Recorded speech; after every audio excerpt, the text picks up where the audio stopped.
Dave's rolling. Hi, everybody. Hi. Cher, it's nice to see you again from Calgary. Larry Day. How are you? Good. How are you doing? Pretty good. Mr. Dave, please start. All right. I'm Larry Day in Aspen, Colorado, talking with Winona Ryder. I'm sorry, Christina, I've forgotten your last name. Richie. I'm sorry. Christina, Ricci, and Cher about a new movie, Mermaids. Terrifically entertaining picture, first of all. Congratulations to all of you. And I think one of the reasons why it's so effective is that there is a very strong feeling that you are indeed a family, an unconventional family. But I found myself very caught up in the picture and angry at the fact that somebody might actually get badly hurt near the end of this picture. Somebody's in jeopardy, and I'm thinking they can't let this happen. So I was that caught up. How did you develop that kind of a family feeling, the three of you? I think that we were extremely lucky to have the kind of instant connection that we had, but then also we went through some rough times, which in one way just strengthened our closeness, and we liked each other, and there was nothing to really do but hang out with one another. You know, I mean, we were in Boston on locations, and you know, in the dead of winter sometime, and so it was, you know, we really enjoyed being with one another. And also, you know, when you make a movie, you have a tendency to make a family because you're kind of off on your own, and everyone's working towards the same goal. So, and we just really did get along. I mean, we still get along really well. Christina, first movie for you. I know you've seen movies. Was it a surprise to see how they're made and be involved? So surprising how much work's involved, for example? I thought actually there was much more work than what I saw, and it is rather impressive. I mean, I had never known anything like it before except commercials, you know, and they don't have to do the kind of stuff that you have to do on movies.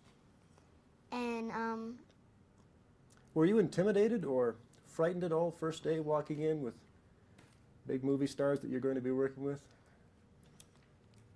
No, not really. No? Interesting. Winona, I want to compliment you on your performance. Very, very convincing, as you are every time out. You play a bit of a nutcase of a teenager, I guess, and very funny character. Always straight, though. You play it straight and then let the writing, I guess, get the laughs. Is that sort of your approach to that role? Well, I could never really play comedy as comedy, like punchline and all that. That just takes me right out of the character. So I took everything very seriously when I was doing it, and it just ended up being funny. So, you know, I was lucky. But I could never just play comedy as comedy. That doesn't work for me. You're picking very interesting projects as you move along, and I think they're getting more and more successful as you develop a name for yourself. What do you look for in a script and in a project? I really don't look for anything. I just wait till it hits me, and if it hits me, then I'll do it. If it doesn't, I won't. Mm-hmm. Cher, this is the first movie since Moonlighting for you? Moonstruck. Sorry, Moonstruck. God. Exactly. Why the long wait?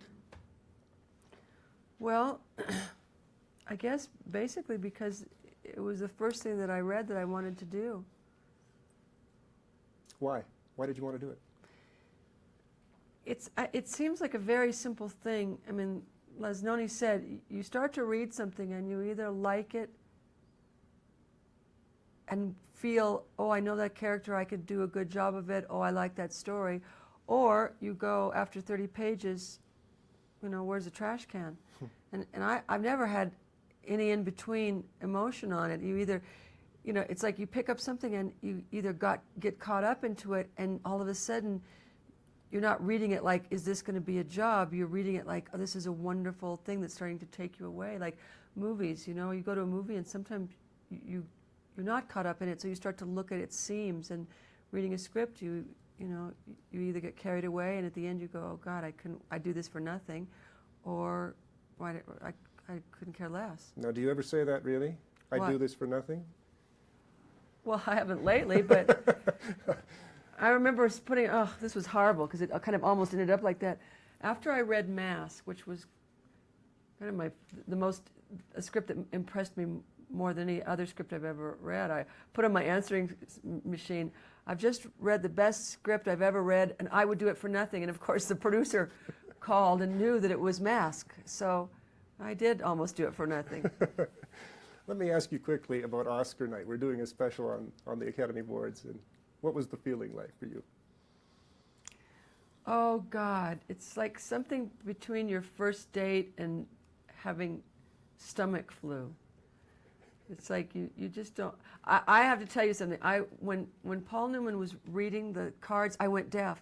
I could not hear. I just could not hear. I had no idea that anyone in the theater stood up except my family, you know. And when I was looking at his lips, and he took a deep breath, and I thought, well, it's not me, because you certainly don't need a deep breath to say Cher. So I was like finished and kind of wondering about my loser's smile, how I could look really, because I'd lost before, and it's really difficult to kind of get up a smile when you just are ready to slit your wrists. And work on that polite applause. Yeah. Right.